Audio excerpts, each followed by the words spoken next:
تو یہ تفکر خدا کے لیے بہت ضروری ہے، توحید کے لیے۔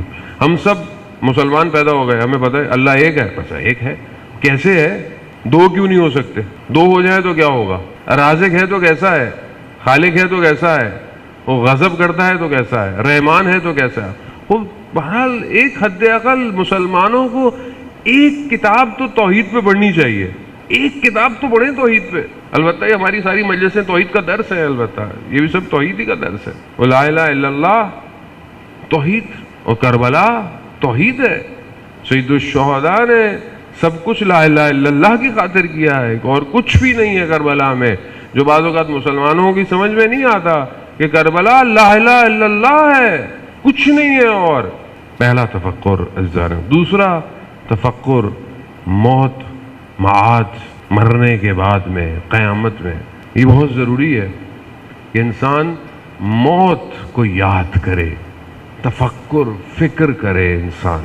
مولا کائنات حضرت علی ابن ابی طالب علیہ السلام، اللہم صلی علی محمد،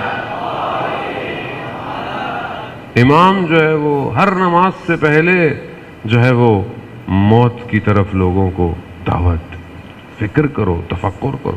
مومن دن میں روایات کہتی ہیں 25 دفعہ موت کو یاد کرتا ہے۔ امام، ساتویں امام گزر رہے ہیں، قبرستان آیا، امام نے اپنے اطراف کے لوگوں کو یہی کہا کہ یہ جو قبر ہے یہ آخری کمرہ ہے اس دنیا سے جانے کا۔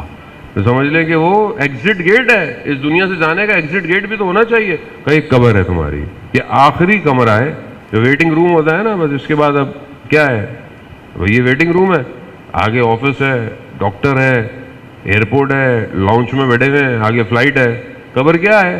لانچ، آخری لانچ، اس کے بعد ہر کسی کا جہاز لگا ہوا ہے۔ قبر ایسی ہے جانے موت، اس کو یاد کرے۔ موت انسان کی زندگی کو ڈائریکشن دیتی ہے۔ موت کی فکر کرنا، آخرت کی فکر کرنا گھبراہٹ نہیں ہے۔ اب انسان کو زندگی میں بہت ساری پریشانی ہو، ڈپریشن ہو، شخص آیا معصوم کے پاس، مولا میری زندگی میں بڑی پریشانیاں ہیں، دل میرا بڑا ڈوبا رہتا ہے، میں پریشان ہوں۔ امام نے کہا مر جاؤ گے، قبر میں سب سے پہلے آنکھ یوں ہو جائے گی، ہاتھ یوں ہو جائے گا، بال یوں۔ کہا نہیں مولا میں ٹھیک ہو گیا، میں ٹھیک ہو گیا۔ وہ ایسی ہے، جب انسان اپنی قبر کے بارے میں سوچے تو ہوگا اس کے ساتھ کیا؟ فوراً ٹھیک ہو جاتا ہے، کہتا نہیں اللہ کا شکر ہے میں ٹھیک ہوں۔ جانے محترم، تفکر، فکر، معاد، قیامت میں کیا ہوگا، قیامت میں کیسے کھڑا ہوں گا، وہ ظاہر حساب دینا ہے۔ پہلی چیز آپ کو پتا ہے، امام نے کئی ملاقاتیں عمر ابن سعد لعین کے ساتھ ہوئی ہیں، کئی ملاقاتیں، جب نہیں مانا آخری میں جہاں صرف 6 لوگ ہیں، ادھر حضرت علی اکبر علیہ جناب ہے، ادھر حضرت عباس علیہ السلام ہے، ادھر اس کا بیٹا ہے، غلام ہے، آخری ملاقات ہے۔ امام نے بولا مثلا تمہیں نہیں پتا؟ تم نہیں، میں آپ کو جانتا ہوں، تو تم کس کے لیے کر رہے ہو؟ شہر رے کے لیے کر رہے ہو، نہیں ملے گی تمہیں یہ۔ امام نے جو اس کو ایک سوال سے اس کے ذہن کو بیدار کرنے کی کوشش کیا تمہیں موت پر یقین نہیں ہے؟ کیا تمہیں قیامت پہ یقین نہیں ہے؟ لیکن جب انسان اندر سے مردہ ہو جائے تو اسے کوئی چیز بیدار نہیں کر سکتی۔ جانے محترم، اس لیے اپنے آپ کو بچا کے رکھیں۔ ایک وقت ایسا آئے گا جب توبہ کے دروازے بند ہو جائیں گے۔ ظہور وہ کہ ہم چاہتے ہیں کہ ابھی ہو ظہور، لیکن بہت ساری چیزیں بند بھی ہو جائیں گی، اس لیے کوشش کریں ایسا کوئی عمل زندگی میں نہ ہو، خدا نہ خواستہ انسان کسی گناہ کی حالت میں ہو اور ظہور ہو جائے۔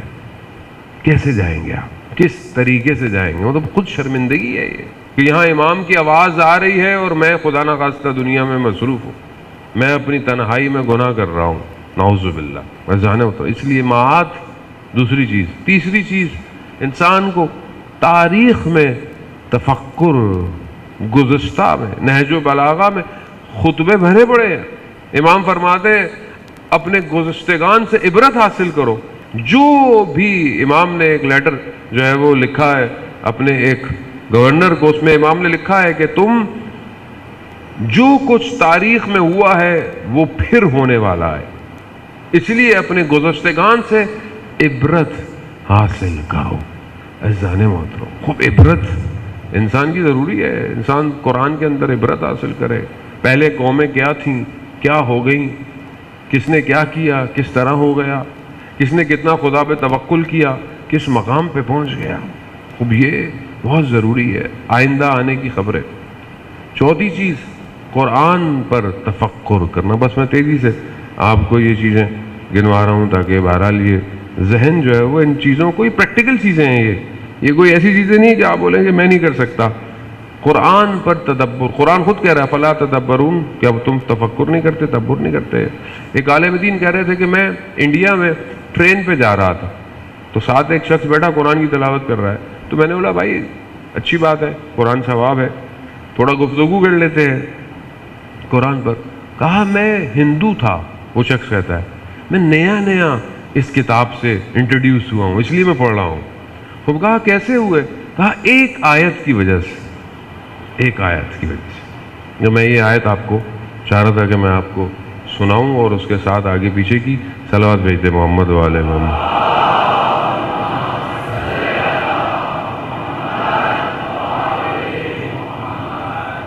بہرحال میرا وزان محترم خوب سورہ قیامت 75واں سورہ ہے.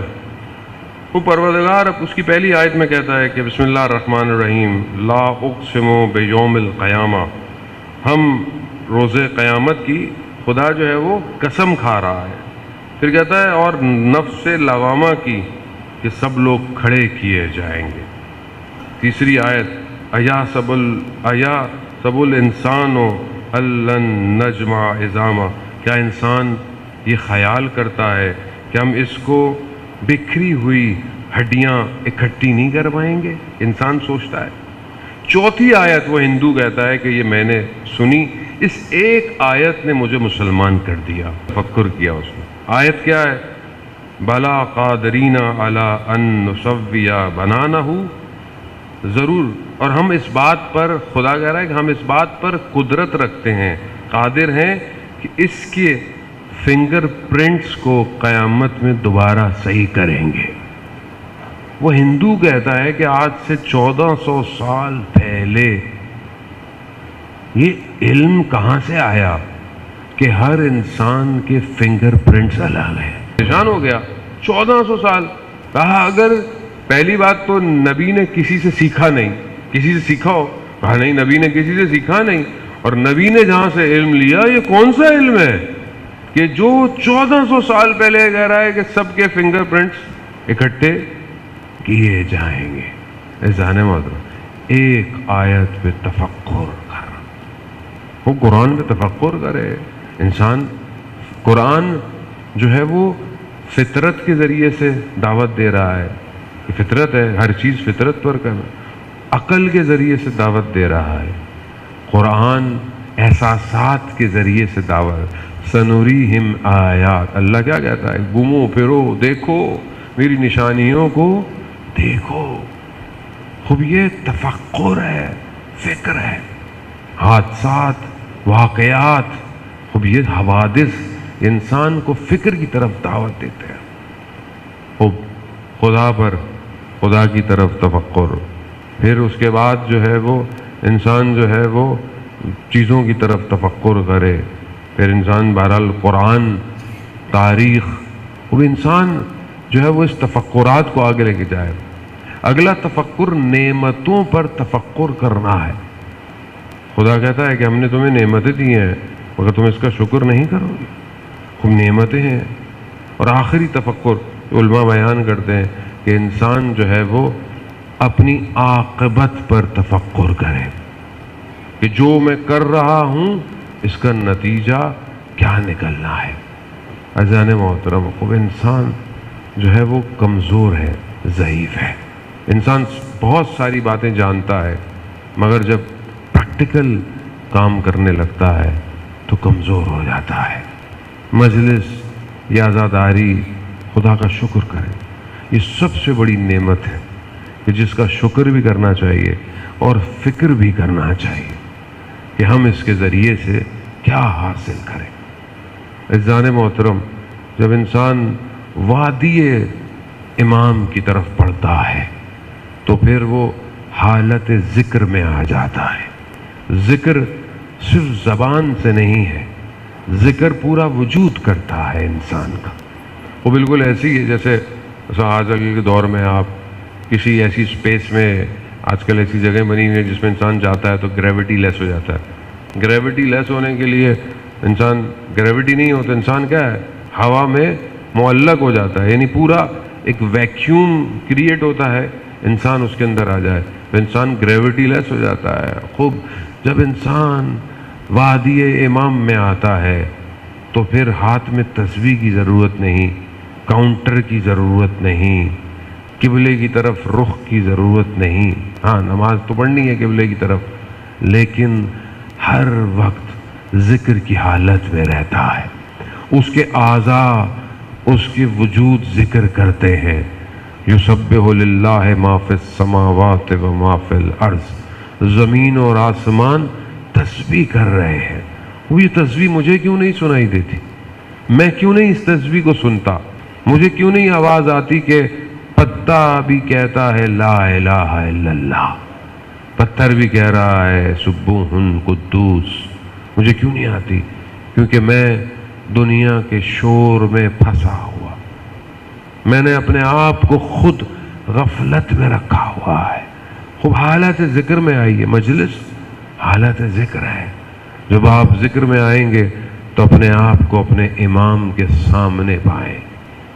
آیت اللہ قاضی طباطبائی رضوان اللہ تعالی علیہ خود فرماتے ہیں کہ جب میں تہجد کی نماز پڑھتا تھا، نخلستان میں پڑھتے تھے نجف سے باہر، تو کہتے تھے کہ ان کی نماز 1 گھنٹے کی تہجد، ہم سے تو 2 منٹ 3 منٹ۔ پبلک پوچھتی مولانا صاحب آسان طریقہ بتائیں تہجد کا، رات کو پڑھ لیں سونے؟ ہاں بھائی پڑھ لو، رات کو پڑھ لو، چلتے ہوئے پڑھ لو، قضا پڑھ لو، پڑھو تو صحیح۔ یہ ایسی عبادت ہے کہ خدا ملائکہ سے کہتا ہے کہ ملائکہ گواہ رہنا، یہ جوان وہ عبادت کر رہا ہے جسے میں نے اس کے اوپر واجب نہیں کیا مگر کر رہا ہے۔